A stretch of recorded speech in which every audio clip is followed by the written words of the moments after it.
प्रदेश में 200 पद में महिला और बाल विकास विभाग में सुपरवाइजर के भर्ती होही, जेकर परीक्षा 23 जनवरी के होना है और ये परीक्षा ऑफलाइन होही।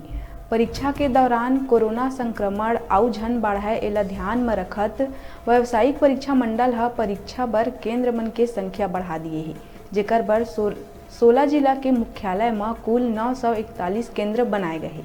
व्यापम बताइस के कोविड संक्रमित अभ्यर्थी भी कोविड सेंटर में परीक्षा दे सकत है, जेकर बर एक दिन पहली जिला नोडल अधिकारी या जिला समन्वयक ला सूचना देना होही। सूचना के आधार में संक्रमित अभ्यर्थी बर अलग से परीक्षा कक्ष के व्यवस्था करे जाही। ये परीक्षा 2 पाली में कराए जाही।